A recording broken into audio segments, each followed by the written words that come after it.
Hello world, Frida Reba Darcy and Patricia O'Connor here. Today it is a beautiful, warm day in Alameda, California, which is the Bay Area, the Bay of San Francisco area. And we're doing a look for our Saturday drop, Super Cypress Saturday drop on the Bonsai Balcony. And today, let's discuss light. How about those lights? When I started setting up this balcony, these trees, these guys right here, were sitting about where that little Japanese black pine is sitting now.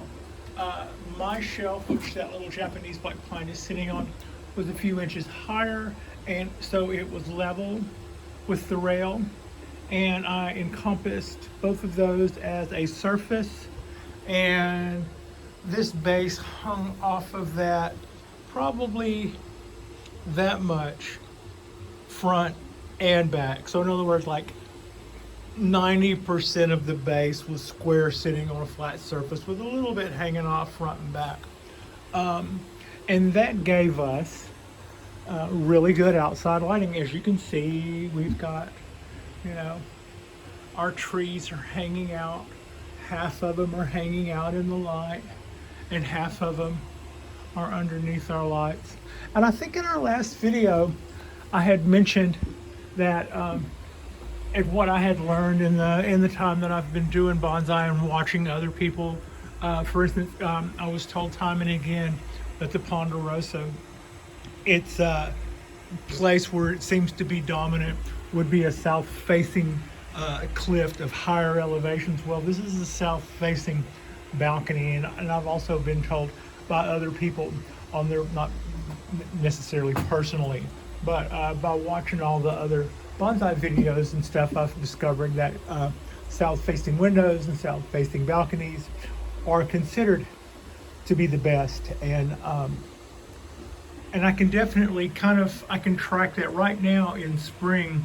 We're getting the light reaches inside my little balcony. I'm showing you the slash on the wall because that's how far in the light reaches on the balcony. Now, as we get closer to summer and the light becomes better and better and better up to a point, and then it peaks and then starts progressing back.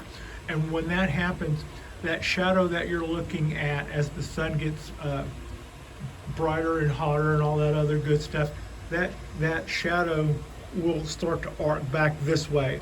So in other words, the light reaches in here less and less.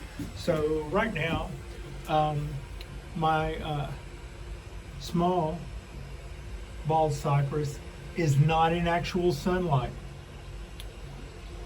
My little oak is, but it won't be in about 15 minutes. A little Ponderosa is, and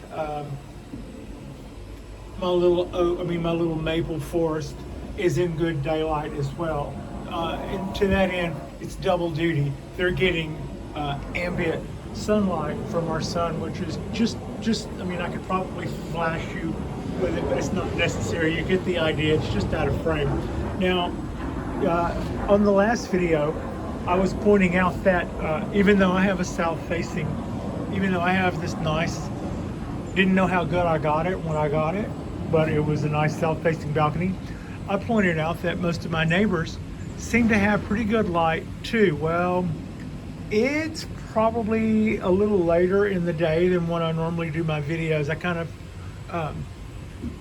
tried to watch a sporting event before I got down to business, and it was delayed, so I kind of took a couple of extra hours off. In other words, it's about 4 o'clock now, and we can see the sun has definitely moved past midday towards the lighter end of that, and my neighbors' balconies are in shade. Also, it occurred to me that a couple of my neighbors over there on to my right had some sun cloth up whenever I moved in. I think those guys have since moved, but they were probably more worried about the majority of the sun that they did get which, like, they were going to get some good evening sun there. Well, there are certain trees I have that find that particular time of day to be a little too intense. So if you were facing that direction and the evening sun got to you, you might be able to make good use of that in really good lighting. But then on the other hand, you might notice that you were getting more burn because of that. So that's why I had noticed the guys over there, they had on their balcony, they had sun cloth, and it seemed to be more worried about for protection of their plants. I was thinking, yeah, that's not something they're doing for them. That's probably something they're doing to keep whatever it is they're growing over there happy. So that's something that I thought about after I mentioned that, almost everybody gets at least 4 hours, and I would still stand by that. But their 4 hours might be part of the 4 hours that aren't the best, which I guess is something to consider too. But in keeping, there was something else that I had talked about, and that is that there has always been, to some degree, indoor bonsai, but never has it been so doable than it is now. And I would just like to point out that I'm basically talking about these guys. I have looked up before and seen tiny little birds hanging out on these lights, just sitting there like they didn't have a care in the world. So they make no heat. These two lights are technically 740 watts. I think I've called them 750s a few times. That's just a carryover to my being in the business. We would have that as a common size of the light.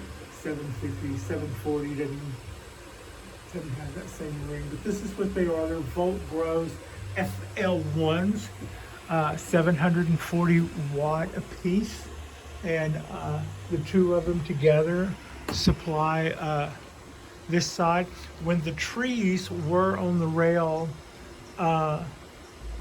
this back side of them was in shade, and I did have that to worry about, and I was concerned about the stuff in here getting enough light, or because they're basically throwing a shadow on what sun there is, because if you're over here and the sun's over there, your backside, if you're facing the sun, it's not going to get any. So I was kind of thinking that's one thing that is different than the wild, that will keep one side constantly in shade. And I had noticed a lighter color on the foliage because of that, or I'll say I had noticed the difference in color front to back over that in the year that they were on the rail. Also, what else I've noticed is that even though these are some sun-hungry son of a guns, and that's what cypress trees are known for, to be their sun-hungry selves, even though they are, I found that the evening sun was a little intense. This side, the side that it's the sunset side of it, it took more weathering. It got bleached more. There's more sun damage caused, I think, by that. And even though the foliage was really happy to be out there in the sunlight, and the little leaders were going to just take off and hit that spot straight up. And I felt pretty good about the amount of light they were getting on that side. I did start to notice that I hadn't noticed in the wild that trees in the wild get damaged because of UV damage, but I was definitely thinking that those guys on the side of the tree that faced the sun, that they were getting a bleached out look to them from all of that. And I thought, well, I guess they'll adapt because that's the sun, and they're definitely going to need that stuff. So to that end, whenever I brought the trees down, I was kind of looking forward to, I saw so many bright sides to kind of giving up and not leaving the tree up there, but to bring it down here. because, well, for one, that allowed me better access to this side of the tree. It wasn't like it was a presentation to the ducks or the kids at the apartment. It's nicer that I can get around to this side and work on it without having to hang out. I can also get around here and look and see what's going on better without leaning over and looking back at it, so to speak. I mean, it's not like I couldn't see it from here, but it helps to keep your perspective going. For instance, I didn't really know how soft that had gotten until I brought it down, but I did notice the bleaching. You know, this is stuff that's about to crack and fall away anyway. But so as old bark that just hadn't split and started to separate, but definitely old bark. That was one of the reasons why it bleached because it wasn't containing any oils or whatever to sustain it. It's no longer living tissue. Also, you see these little curl up marks here and these little striated lines going here. I think that was a squirrel. I believe that might be, we have a really cute little fat bastard. It's red, kind of red looking, red squirrel. That's a thing, isn't it? I know back home we had gray squirrels, and this one is fatter than that and sort of semi-tame because people here don't hunt squirrels. I think that should be pretty obvious that you should, anyway.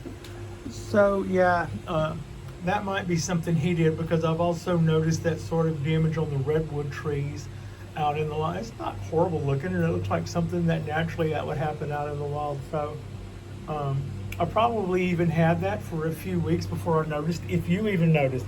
It's just that this stuff is sticking up differently than the bark peels in other places. It's not the worst look. It's not hurting anything. No harm, no foul. In the work that I've done cleaning up these trees, I think you can see I've got them ready to go for the summer. But that's just a little while we're looking at things. This makes growing these sun-hungry trees in what would normally be a cavity. As you can see, they're not getting as much ambient light. Hell, the basis and quite a bit of the trees here are behind the rail. So more so than any of the trees on the rail, these guys are lit primarily through these lights. And these lights probably cost me between $20 and $30 a month, maybe less, but I know they're not going to be over that. In years past, that would have been a little pricier.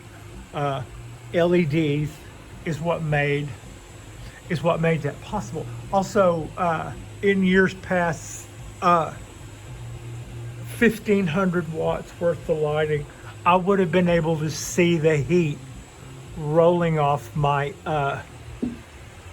balcony right there where I'm shining. There would have been heat rolling off there, like whenever you're looking at the highway and you see heat coming off of it. It would have looked like that from 1,500 watts of heat from these two puppies. But as I said, they're not doing anything heat-wise. That's just the glory of it, the beauty of it. And look, you can, in years past, people would tell tall tales about how much color luminous, or be they what they are, in their LED lights, and they would show you a stat from some agricultural thing that would tell you what was needed to grow, whatever, and then they would show you the stats on what that light puts out. However, in the old days, or in the first days of LEDs, they only put that out in a distance about that far. So unless you were just absolutely hugging the thing, it wasn't doing you a lot of good. And that might be a slight exaggeration. And fluorescence, grow tube fluorescence, were always like that too. If you were always trying to get vigorous growth out of something that was hungry, and for whatever reason you were held back to fluorescent grow tubes, you needed to just pretty much lay them on whatever. I mean, on, you know. But now with LEDs, they produce good light, and they produce it. You see how light that my skin is? It's all the way down. We're still getting good light all the way down. These little guys are my wisterias that I had left over. And when they raised hell about me having plants coming out of in between the slats, which is exactly why I planted plants down there, because I wanted beautiful flowers sticking in between the slats. Anyway, never mind. I just moved them over here. And as you can see, even though they've been thrown to the back of the lot, so to speak, they're doing well. They're farther away from the grow lights than I would have my stuff that I'm crazy about growing, but they're doing well down there. That and the water that I still, they still get water, so they're doing fine. And those are my leftover wisterias and a little lemon cypress down there that you can barely see. But for me, having those grow lights increased my grow area. It meant that I was not doing my cypress trees a disservice by taking them out of their however many, I'm going to call it 4+ hours a day of, they probably got 10 or 12 hours of direct light there on the rail. But what we want to make sure is that we always have at least 4. I think I heard somewhere that if you're not getting that, you're on the losing end of this deal. Not every tree is out in the open. Some of them get flagged by other trees. Flagged meaning that they get cut off from the light by other trees, or that building, or that rock facing, or whatever. So nature's flexible, but I was always told you need at least, for the sun hungry, you need at least 4 hours of good direct light. And so let's say we live in one of those apartments. Let's say we live in one of those apartments that is always in shadow. Or we lived in one of those apartments that was absolutely facing the wrong possible way. These guys are facing west, just through the trees there. So what they're going to get is the most intense orange light, that stuff that tends to, people try to, a lot of times want to shade their maples from or whatever. So to that end, also wind, right? So the things that don't like wind as well, that is what was really wrecking my maples, was being out there on the rail in the wind. So dropping those down put them in a windbreak. And if they weren't getting good light, we wouldn't be having a good time. My Japanese black pine and my ponderosa, those guys, and my cypress here, and my sun hungry wisteria. As you can see, this wisteria, my clone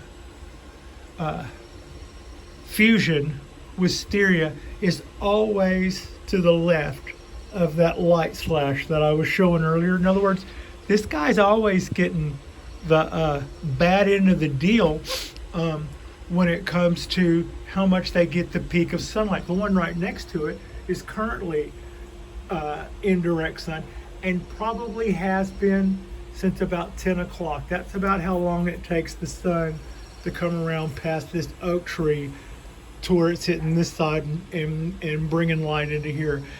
And as you can see, both sides of that wisteria are absolutely the same shade of happy green and are vigorous.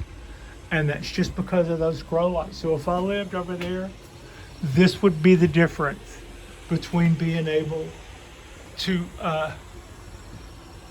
have some sort of plants as a hobby, not necessarily bonsai, but just something that would take a certain amount of light as a hobby, and being able to, and they look nice. And as you can see, they're not protected from the rain. They are not they're not directly exposed. If the rain was coming straight down, they would barely be barely be covered by the eaves up there, just barely. It's pretty close. If I were concerned about it, I would take rock and roll foil, which is this black. It's kind of like aluminum foil, except it's black in color, and it's a little thicker. And you would just like roll out my hand span, my arm span, which is about 6 feet. Tear that off and fold it from one edge to the other. And the film business would call that a rain. Put a rain hat on that lamp before it gets water inside of it, somebody might say. But these guys are LEDs. They don't give a rat's patootie if it drizzles. I have had water that came in from out there enough to water my cypress trees. I woke up one morning, the entire porch was wet, and I could definitely see a line in the soil here. Everything on this side was wet around to here, and only where the trees had kind of sheltered this side, flagged it off, was it dry. The ponderosa had been watered. These guys had been watered. Even the wisteria on the benches, both of them looked like the rain had definitely got them. And there was water dropping little droplets coming from these two lighting racks, and they were, as I'm saying, pretty unconcerned. I do have all of my stuff is grounded, so that's important.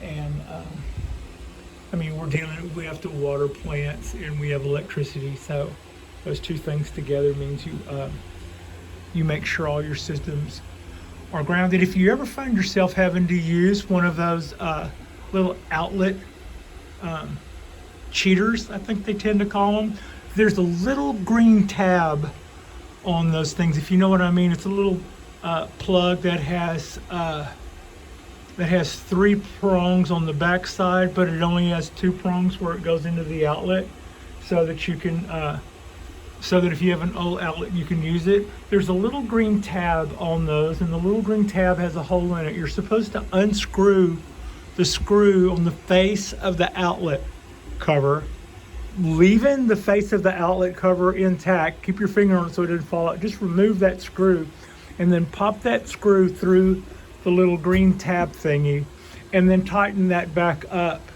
into the face of the outlet cover. Now the outlet cover is now screwed back in, and that little adapter is now screwed to your house. That is the only way that little adapter works as any type of ground whatsoever, pathetic or otherwise. It is not even being a pretend ground if you don't have the screw running through it into the face. That screw that runs through the face of the outlet cover goes into the outlet, into the metal on the outlet, and is ultimately would be grounded. So that's how that's supposed to work. Also, when you do that, so that you don't have to think of yourself as just being safe, for those of you who say, well, if you gotta be safe, that kind of kills it.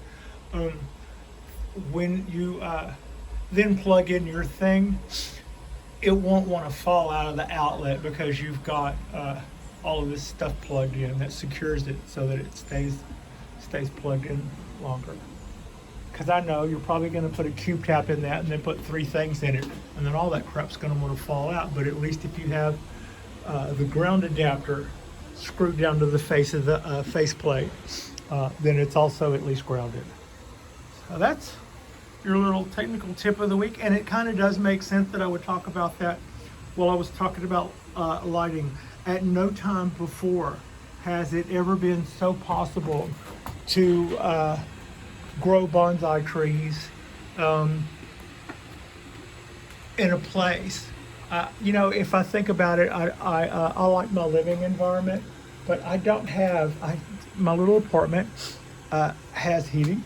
We have a heater that will blast us out of here if we're not careful, but there's no AC. These apartments here, most of them don't come with AC. Usually by sundown, whatever it was doing all day long, usually cuts that out. So we go a long time with our little patio door open in the winter, I probably partially close it to here, and that's only to cut down on noise. Sometimes you can hear the guys moving equipment around out in the parking lot, and you hear those little whistles going off that say that somebody's backing up with equipment or somebody's car alarm or whatever. So the only time I ever close the door is whenever I think it's too noisy out, and isn't really that noisy here. I'm usually the noisy one, I suppose. So the point to that being, if I wanted to just leave the door open and then put some more, I'm not going to. But there's nothing to say that in this day and age there would be nothing stopping a person from including this. I could include this area into my grow space. I mean, how often do I close the back patio door? Well, if I had trees growing to the left of me, I wouldn't. They would have to still get the night air. I'd have to make sure that they felt that, like with a fan or whatever. But that's not something that I'm looking to do. I've got all the space. I've got space here to burn that I'm not even using. And that's probably where our growth would come from. But unlike no other time before, would it be possible to grow even outdoor trees?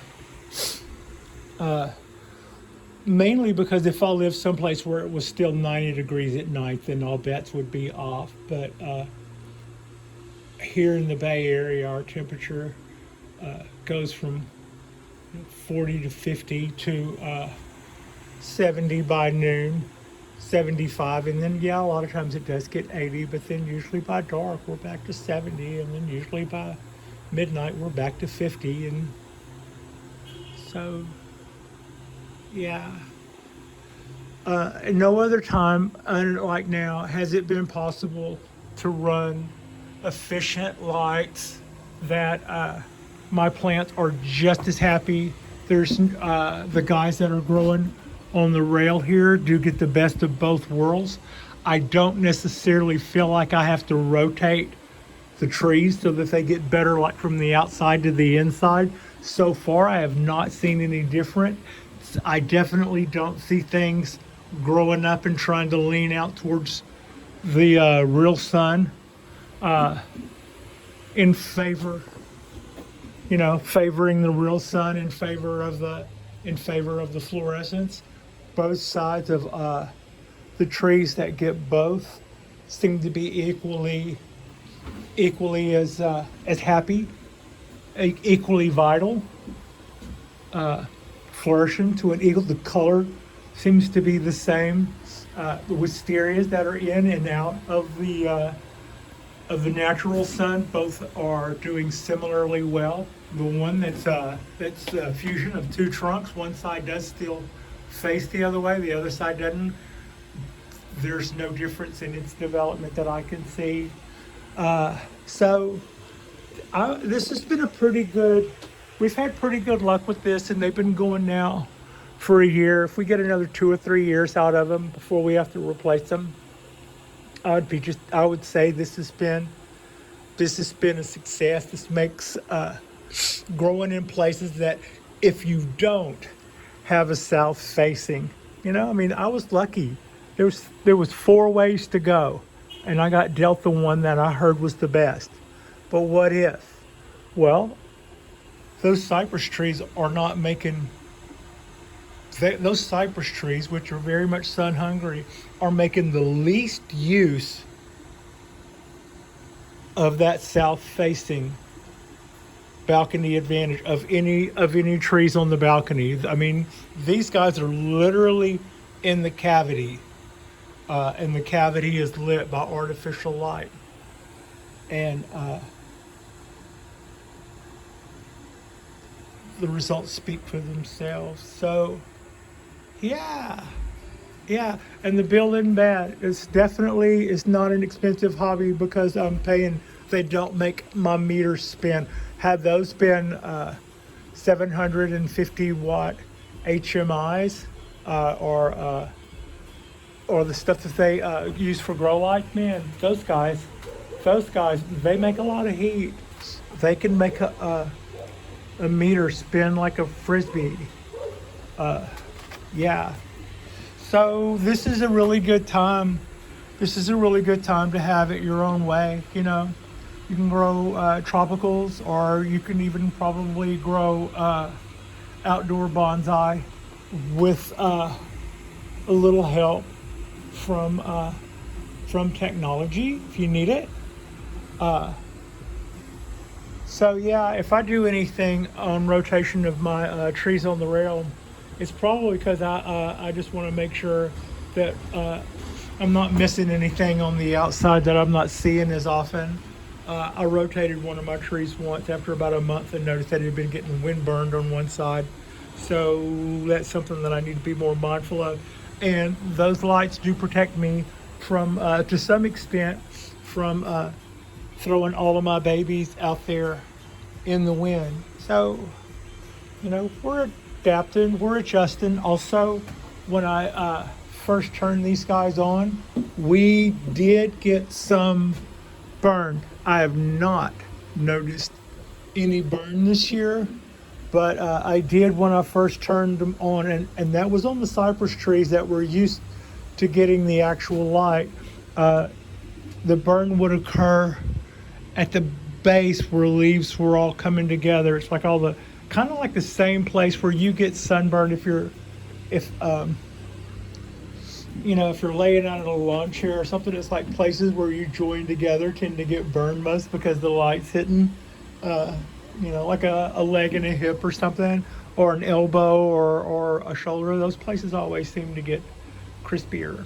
That was noticing that. Like for instance, if this was all in full leaf, I would notice maybe my burn would be there or in there, where leaves are going in different places, but the light was concentrated the most in where all of those little leaves came together. I did a little bit of cleanup work on that last trunk to get rid of most of our, you know, like what we want is one limb, not two coming out on either side, or that's probably an example of what we don't want, one limb right over another like that. That'll be a big space if I kill that one. I don't know, I'll look in a minute.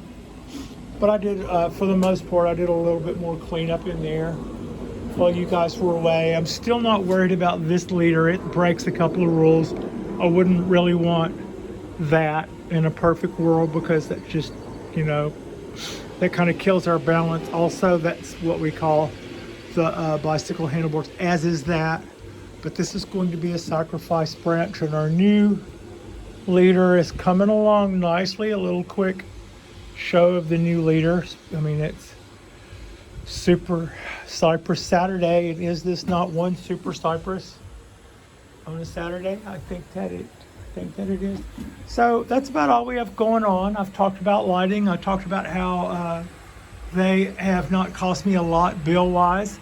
They are cool enough for the little tiny birds to hang out on and look out over the apartment like they own the place, because they probably do, I guess. The trees seem to love them. Both sides of the trees that hang in over our LEDs are doing just as well and showing just the same color as the parts of the trees that are hanging out in the sunlight with their backs to the LEDs. And so yeah, these guys, as you can see, this is their actual colors whenever I turn them on.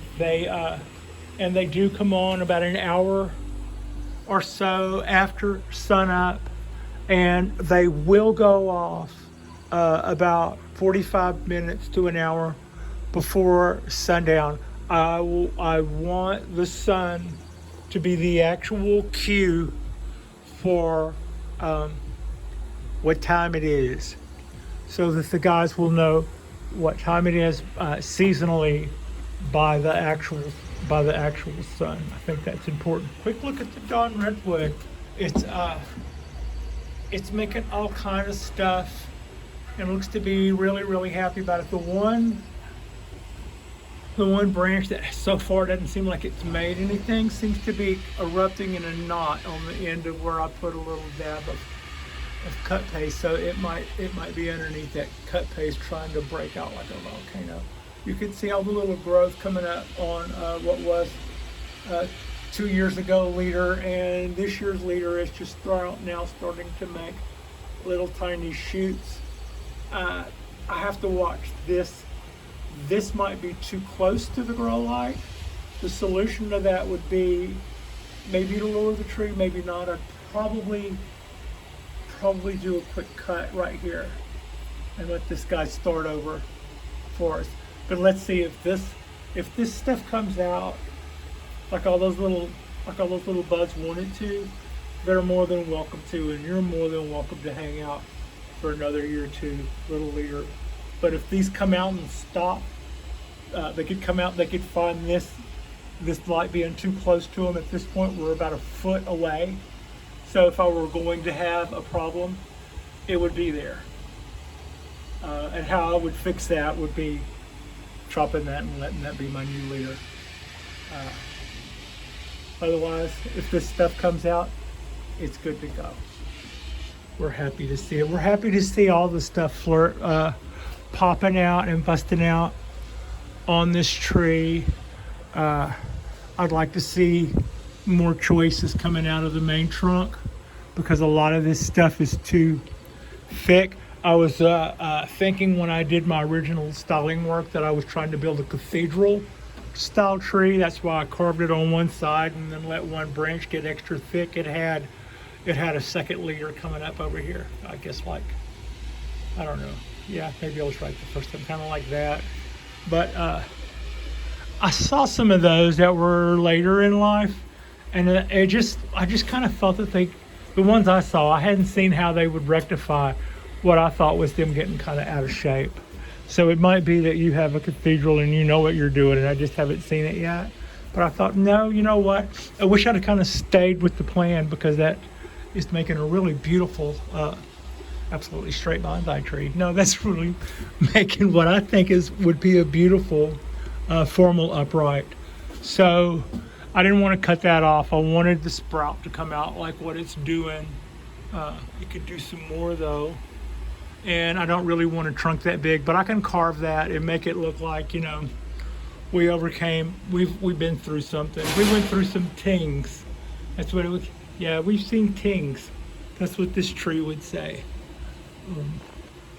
Anyway, that's kind of what we have going there. I feel like all of these limbs on here are too thick, but I think the trunk structure is surprisingly good, and what I would like to see in new branches on either side of this, we could get this year or next year, and I'd be just fine with that. Meanwhile, we're getting plenty of growth from here all the way up to here, and that's the main thing I'm happy about. I was worried that this thing wasn't going to come back, and I'm glad to see it is. It's looking good, Dawn. You go, Dawn. So yeah, the cork bark is continuing to just grow vigorously, and I'm really enjoying it. I did a little show and tell with this a few days ago, and I'm really happy with the way that everything's coming along. My little 17-year from seed is acting really nice right now. It's happy. The 75-year-old cork bark Japanese black pine is recovering nicely. It's getting better at color every week, and I'm still using my wick system on a few of my trees. I think I always had a hard time envisioning how damp it could be 2 or 3 inches below the soil. I would see how dry it was on top, and I would just have a hard time seeing there being, in my mind's eye, I guess, I had a hard time seeing that there being moisture down there. And the couple of weeks that I had been playing with the wicks, they have absolutely helped me to gain perspective on just how long moisture does stay down below the soil level, 2 or 3 inches out of sight, so to speak. So yeah, this is our Saturday drop, and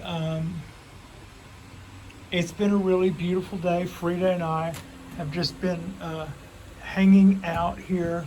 I wanted to watch qualifying for the Grand Prix races, although it's kind of a hypocrite thing to do.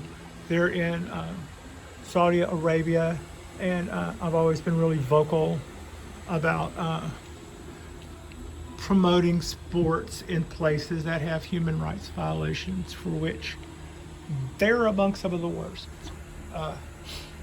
But yeah, beautiful day, beautiful time to be growing bonsai.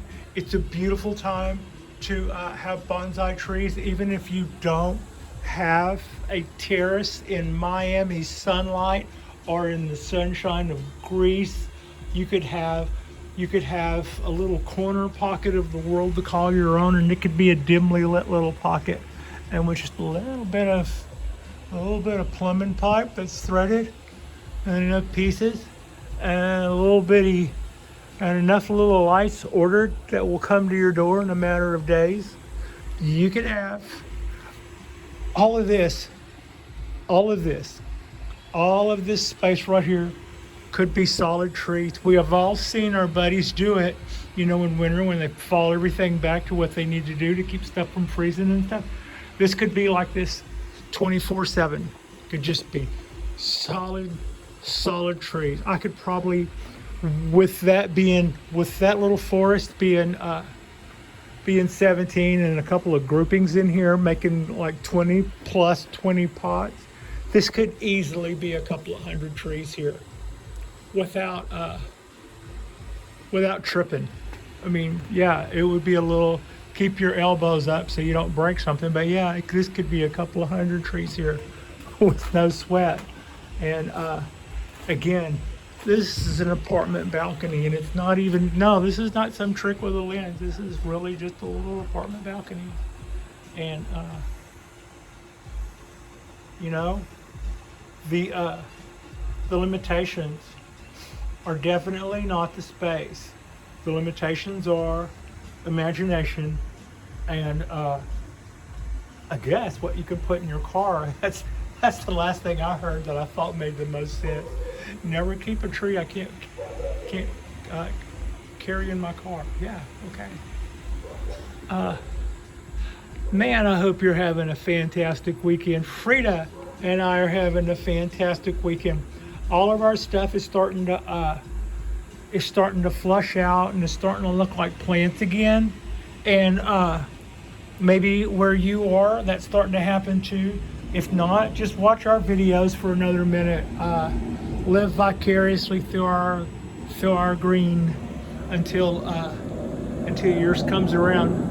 And our next drop will ironically be tomorrow, mañana. And I don't really have anything made in the books as of yet. No real big ideas. I kind of knew I was going to do a follow-up to what we did the other day about our year of making our shelf. That shelf was possible because we had lighting back here. As the summer goes and the lighting gets better and better and better through the summer, as you can kind of see now, look. See this shadow?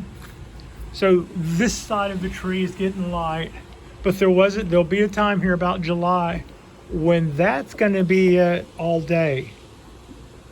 So if it weren't for our indoor lighting under our balcony, only the things on the rail. You can kind of see it now. They're starting to fall they will fall into shadow earlier and earlier in the day as the summer progresses. And it's not in the late summer whenever the lighting starts to get beautiful but not as helpful to plants. No.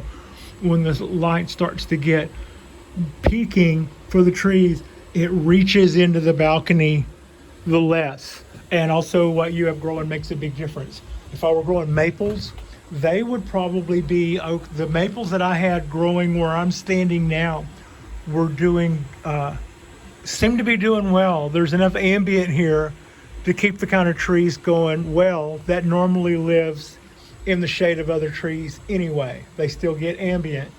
And they've even discovered that seedlings of redwoods in a forest produce different hormones, or their hormone balance is a little different than the adult trees, and that is to account for the fact that they are living in the shadows of their elders. Just a little fun fact there, something I heard watching some botany thing about trees.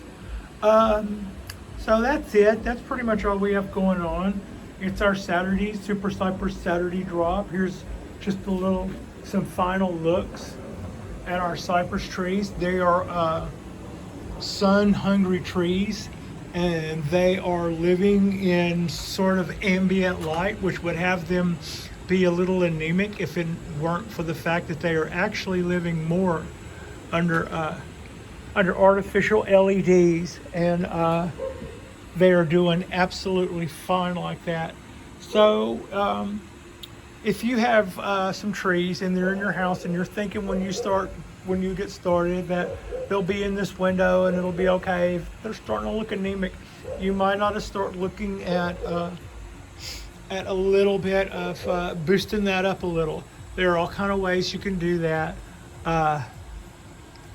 Yeah, I'm not going to go on about how cheaply you can get started. There's a lot of ways to waste a little bit of money on things that you'll, when you finally figure out what you're doing, you'll give to somebody else because you're going, yeah, that won't really help a lot, but here, I bought this, kind of a thing. Kind of like the way when you first start growing plants in college and stuff, and you think maybe it'd be nice to have some tomatoes. Maybe you go to the hardware store and buy a socket and a grow light bulb, and that will keep some plants barely alive long enough to make some pretty anemic stuff.